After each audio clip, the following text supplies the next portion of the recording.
Mike Kennedy with you. Pain rubs.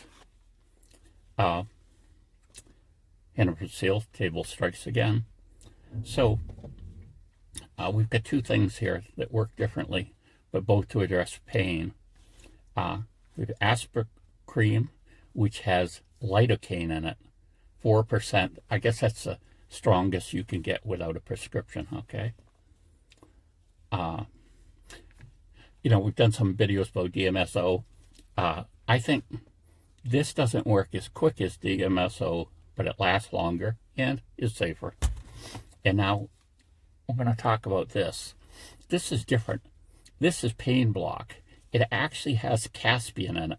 In other words, that's the part of a pepper that makes it so hot tasting and like burning the mouth type sensation.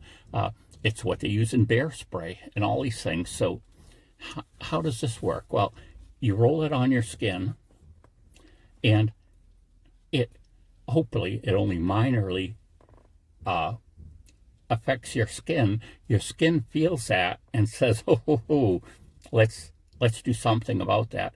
So this counter irritant, the body reacts to it by dulling the pain that's there, kind of like it's assuming that that's connected to the other pain that's around the area.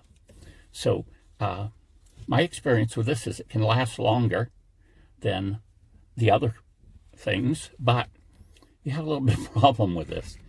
I mean, since it is Caspian, you got to make sure you don't get it in your mouth, you don't get it in your eyes, So in the middle of the night, I thought I was grabbing something else, and I grabbed this because my arthritis in my hand was real bad at night.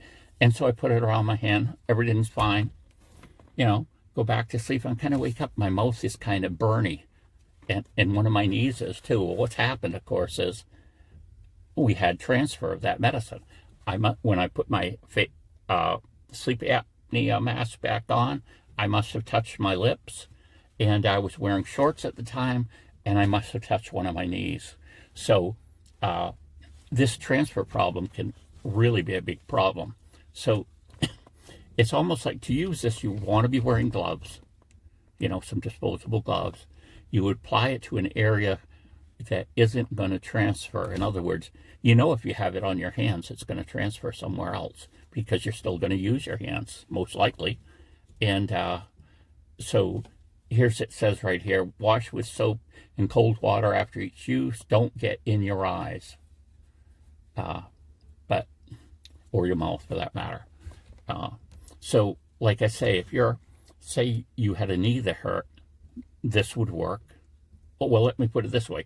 This would have a good chance of working without you transferring it to another part of your body.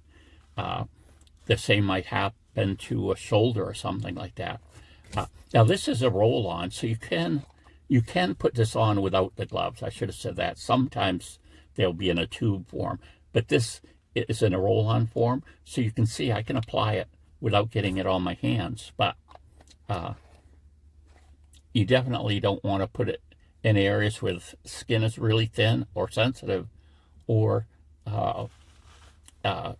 broken skin or anything. Some people can have a really lot of pain from putting this on.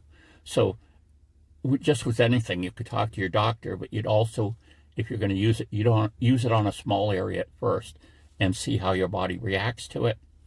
This to me too, it seems like if your pores are open, this can bother you quite a bit more than it would if your pores aren't. So that's like my unmedical opinion about it. So like I say, this works good if you can get it on your body without getting it on your hands and on a part of your body that isn't going to transfer it to another part of your body. And then the lidocaine, this works really well, and you don't have to worry about that transfer. So in other words, I could put this on my hands, and obviously I'm not going to put it in my eyes or in my mouth, but if I was to get some of that into my mouth or something from transfer, it's not going to be the serious problem that the Caspian would be. So this is a counter irritant, kind of like a TENS unit. That's how they think TENS units work, by creating this kind of irritation in your skin. And your brain kind of goes, oh, we need some endorphins to get rid of that. So that this, they believe, works on that same principle. And this is more, lidocaine is a, similar to Novocaine, or it's actually something that numbs the nerves. And there we go. Bye.